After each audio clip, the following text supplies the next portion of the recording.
The physical side. Got to take care of yourself. Do not neglect to take care of yourself.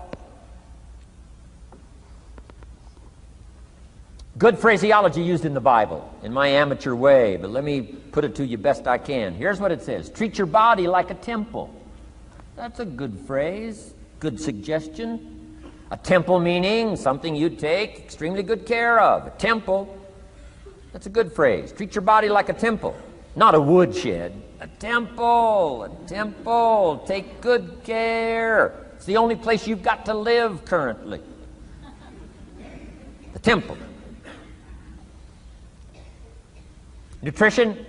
My mother studied nutrition, passed it along to me, passed it along to my father, my children, my grandchildren. What a legacy that was. Learning to just take care of yourself. Key phrase. Some people don't do well because they don't feel well. They've got the gifts, they've got the skills. Maybe they just haven't taken care of themselves. They don't have the vitality. Key phrase, vitality is a major part of success. Vitality. So take care of yourself.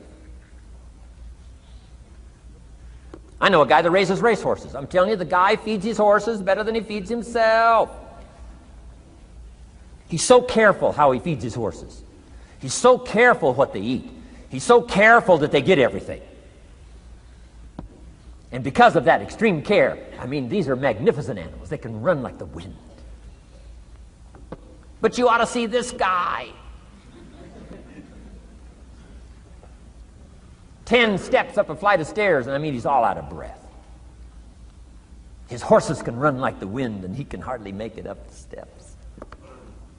The guy takes care of his animals better than he takes care of himself. Some people feed their dogs better than they feed their kids. Physical. Now, there's all kinds of parts to physical. Here's one. Appearance is part of the physical. Never have a second chance to make a first impression. The physical side. And here's some of the best advice on appearance I can give you. It comes from ancient script again. It says, God looks on the inside, people look on the outside. Isn't that good information? Now you say, well, people shouldn't judge you by how you look. Well, let me give you a clue. They do. They do. You can't deal in these shoulds and shouldn'ts. You'll be tipped over the rest of your life. Now, of course, when people get to know you, they'll judge you by more than what they see. But at first, they're going to take a look.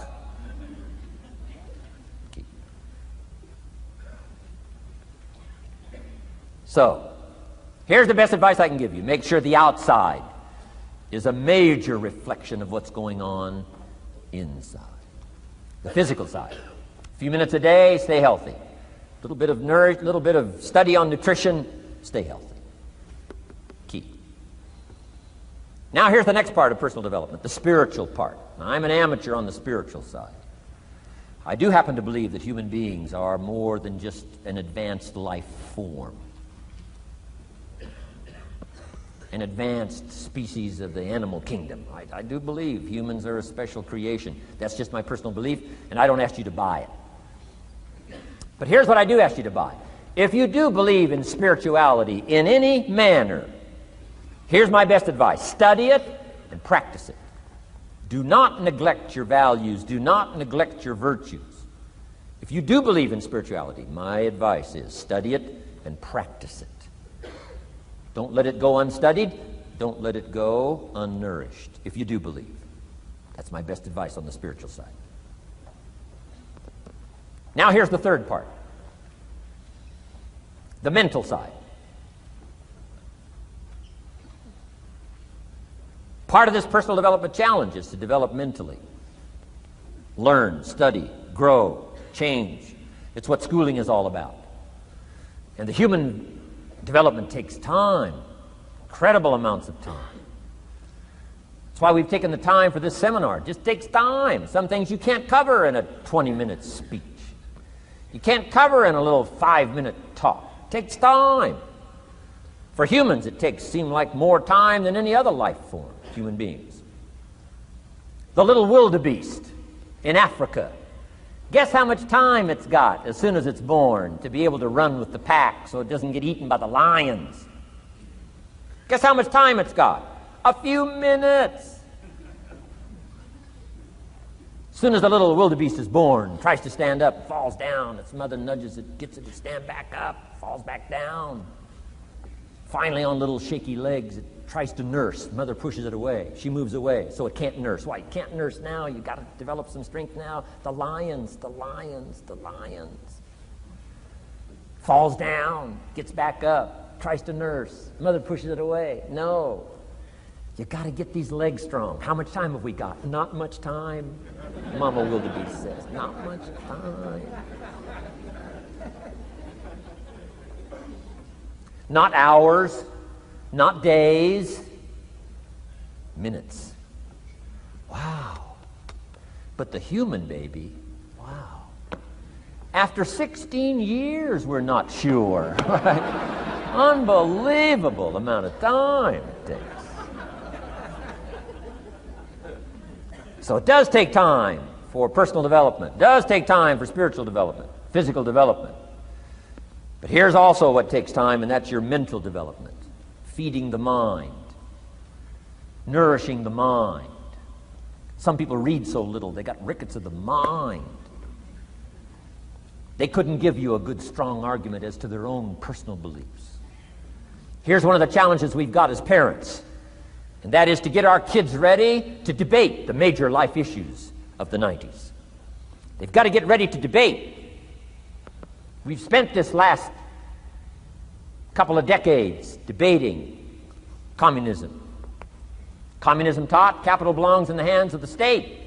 We've been teaching, no, capital belongs in the hands of the people.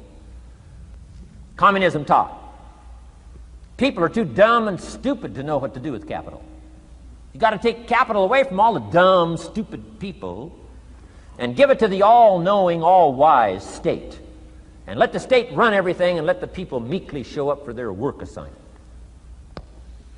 All glory to the state, communism taught. Kid says, well, is that right? No, all glory to the people. Let the state be the servant of its people, not the people be the servant of the state. I'm telling you, you've got to be able to pick up those ideologies. You've got to be able to pick up the philosophy. And here's the next part. You've got to be able to defend it. If you can't defend your virtues and if you can't defend your values, I'm telling you, even in the 90s, you'll fall prey to philosophies that are not in your best interest. And we've got to help our teenagers, we've got to help our kids especially to be able to debate the major life issues, the political issues and the social issues and the religious issues and the spiritual issues and the nutritional issues and the economic issues and all of the rest of the issues that are valuable for us to build the kind of equities we want. You got to get yourself ready. And one of the ways you got to get ready is not just physical and not just spiritual. You got to get ready mentally. And this is where Shof went to work on me, to be ready mentally, to develop the philosophy and also be able to defend your virtues and your values. Let's go through it. You need a good library. Shof got me started on my library. Here's one of the books he recommended. Think and Grow Rich by Napoleon Hill. Think and Grow Rich. Shof said to me, doesn't that book and title intrigue you? Think and Grow Rich. Don't you have to read that book? Think and Grow Rich. I said, yes, sir. By Napoleon Hill. I went and found that book in a used bookstore. That's where I had to start. In a used bookstore. I paid less than 50 cents for it. I've still got it. It's one of the rare hardback covers. Think and Grow Rich by Napoleon Hill. Wow, Shof was right. Get a library started. It'll change your life. Any home over $200,000 has got a library. Why do you suppose that is? Wouldn't that make you curious? How come every home over $200,000 has got a library? Does that tell you something? Does that educate you at all? You say, well, I can't afford a $200,000 home. It doesn't matter what size home. Take your present apartment, clean out a closet, call it your library, and start acting intelligent. And start this process like I did. Start developing a library. Here's what your library needs to show: that you're a serious student of health and life, spirituality, culture, uniqueness, sophistication, economics, prosperity, productivity, sales, management, skills, values of all kinds. Let your library show you're a serious student. Don't be casual in learning. Don't be lazy in learning. Information is the key. Okay. Learning is the beginning of wealth. Learning is the beginning of health. Learning is the beginning of prosperity. Learning is the beginning of democracy, the beginning of freedom. All values, all virtues start with the learning process. So don't be lazy in learning. Don't be lazy in gathering the library that'll teach you and instruct you. And I got that book, Think and Grow Rich. Some of the ideas in that book inspired me no end, helped me to change my life. Now, it's got some weird stuff in it. You know, it's got some weird stuff. Napoleon was weird, so you gotta separate out a little of this weird stuff. But you can do that. You can separate out the weird stuff, okay? Unless you're weird, just do the weird stuff. Anyway, remember, don't be a follower, be a student. That's the key to all books. Don't be a follower, be a student. Okay. Another book he recommended. Help Me Become Financially Independent. We're going to cover that before we finish this afternoon. The book was entitled The Richest Man in Babylon. The Richest Man in Babylon by George Clason, C-L-A-S-O-N. This little book, The Richest Man in Babylon, I use it as a textbook teaching teenagers how to be rich by 40, living in America. 35 if you're extra bright. Much sooner if you find a unique opportunity. I got rich by the time I was 31, didn't wait till 35. If you find a unique opportunity. So we'll get into that after we come back from our next break. Richest Man in Babylon. Get your library started. Here are some key sections to put in your library called mental food. In fact, we call it food for thought. It's so important to nourish the mind, not just the body, but nourish the mind. Key phrase. Now it needs to be well balanced. You can't live on mental candy. Somebody says, well, I just read this positive stuff. That's too second grade. You've got to get out of second grade. You can't just be inspired. You've got to be taught. You can't just be inspired. You've got to be educated. Key. Here's a good book. It's called How to Read a Book. Good title. How to Read a Book by Mortimer Adler. In this book, How to Read a Book, Mortimer, you know, is the chief editor of the new Encyclopedia Britannica. A good set of books, right, to have in your library. The Encyclopedia Britannica, chief editor, Mortimer Adler. He's in his 80s. He's still active, still writing books. I've got several of his books. The 6 Great Ideas, a lot of books. Mortimer Adler. But he wrote this book, How to Read a Book. Now, in this book, How to Read a Book, not only does he give you some good suggestions on how to get the most out of a book. It's one thing to read it, it's another thing to get the best out of it. He'll give you some techniques on how to get the best out of a book. It's very good. But here's what's also in his book, How to Read a Book, a list of what he calls the best writings ever written. The best writings ever written. I've used it as a centerpiece for my library. So I'm just asking you, take a look. If it suits you, fine. If it doesn't suit you, hey, keep looking until you find something to suit you. But well balanced. Let me give you some of that balance. Number one, history. We've all got to have a sense of history. American history, national history, international history, family history, political history. We all need a sense of history. Shortest history lesson. Opportunity mixed with difficulty. No matter how far back you go, 1,000 years ago, 2,000 years ago, 3,000, 4,000 years ago, I'm telling you, it all reads the same. Once you understand the thread that it isn't going to change, then what's going to change for my life? Answer, looks like I'm going to have to change. History helps us to understand how it is, what there is to work with, seed, soil, sunshine, rain, and what human beings have done with it in the past. And how many of them have, like I did by age 25, they have messed up. That's what history's for. Be a good student of history. Here's a good book, Lessons of History by Durant. Lessons of History by Durant. This little book is only 100 pages, but I'm telling you, it's so well written, you'll be intrigued, as I was. This little book, Lessons of History by Durant.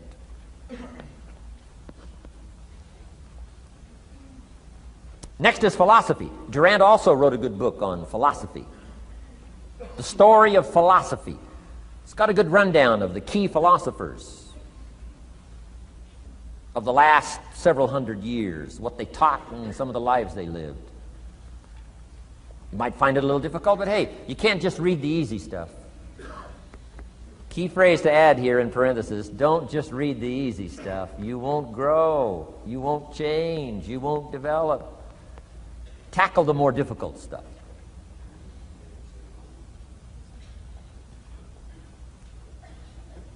Next, novels. Novels are good. Sometimes an intriguing story keeps our attention so that the author can weave in the philosophy he or she is trying to get across. Ayn Rand was probably better at that than anybody else I could possibly think of. Atlas Shrugged, some of those towering novels. The novel kept us intrigued, but guess what she was doing all the time? Feeding us her philosophy, feeding us her philosophy. Now, whether you agreed with her philosophy or not, you had to admit she was really good at getting it out there, weaving it through the story, in the dialogue and in the speeches and in the text. Fabulous. Novels. Novels are good. Now, here's a little personal advice. Skip the trash. I mean, you don't. Someone says, well, sometimes you can find something valuable in a trashy novel. I wouldn't go through it to find it. You can find a crust of bread in a garbage can, but I wouldn't go through it. Number one, you don't need the reputation. So, not enough time to read the brilliant stuff, the good stuff. Skip the trash, really. My personal advice on personal development, becoming more valuable than you are. Key.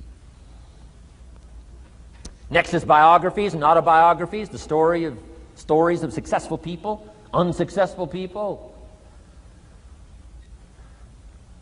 There's some dramatic stuff, right? Over the last 100 years, it's been written, biographies and autobiographies. Here's one of the best, the Bible. The Bible is a unique book because it's got a list of human stories on one side of the ledger, another list of human stories on the other side of the ledger. One's called examples, and the other's called warnings. And here's what we've got to have on biographies and autobiographies, both warnings and examples. In the Bible, the examples. The Bible says, look at these people's lives, follow them. Follow their philosophy, follow their advice. Then we got the warnings, right? Don't do what these people did. They messed up their life and threw their life away. Vitally important, both sides of the scenario. Now, if your life story ever gets in one of those books, make sure they use it as an example, not a warning.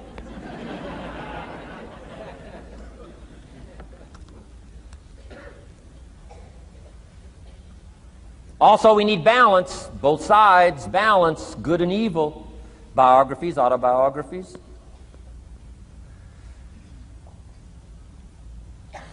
You need a book on Gandhi. You need a book on Hitler.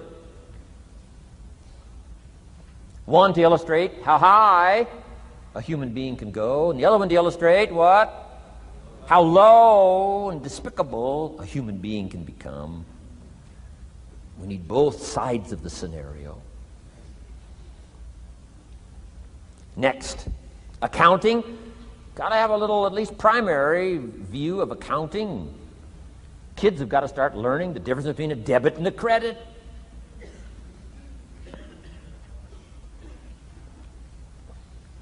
Next is law. We all need, right, a little bit. You don't have to be a lawyer, but you got to know contracts, what to sign, what not to sign, backups, good advice, how to be safe rather than sorry. All of us need a little law, not a lawyer, but a little law, especially these complicated days. Everything's in court these days. I learned this the hard way. Company wanted to borrow money a long time ago, up in Canada. Company wanted to borrow some money. The bank said, well, yes, we will loan the company the money if Mr. Rohn will sign personally. And I wanted to play hero, and I knew the company could pay it back. $250,000. So I signed. No problem. Sure enough, within less than a year, they paid it all back. $250,000. I am now a hero. Well, about a year later, this company gets in financial trouble. They go back to the bank and borrow this $250,000 again. I said, I hope my phone doesn't ring because I won't sign the note this time. Because I knew they were in trouble. I knew they were probably going to go bankrupt. My phone never rang. I'm off the hook. Sure enough, within less than a year, the company goes bankrupt. Can't pay. But I get this letter from the bank saying, Dear Mr. Rohn, since the company cannot perform its obligation and pay this $250,000, and since we have here your personal guarantee, would you please send us your check for $250,000? I said, hey, hold it. There must be some mistake here. I signed that first note, and they paid it all back. I wouldn't have signed the second note. I didn't sign the second note. Well, what I didn't know I had originally signed was a continuing guarantee. So now I know what the word continuing means.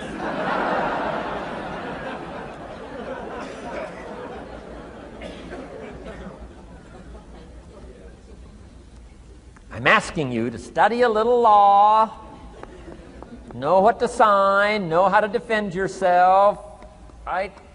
Say, hey, we'll get back. Don't sign too quickly. I mean, there's all kinds of things here. Be a student. Don't be lazy in learning.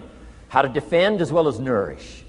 How to grow as well as take care of your enemies. You got to learn. Let your library indicate that you're a serious student about personal relationships with your family, gifts and skills, economics, and all the rest. Here's the next one. Economics. We're going to study that when we come back from our break. Economics. We're going to cover, especially for the kids today, how to become financially independent. We're going to let the adults listen. I've been teaching kids for the last 18, 19 years how to be rich by 40, 35 if you're extra bright. Most kids think they're extra bright. They go for 35.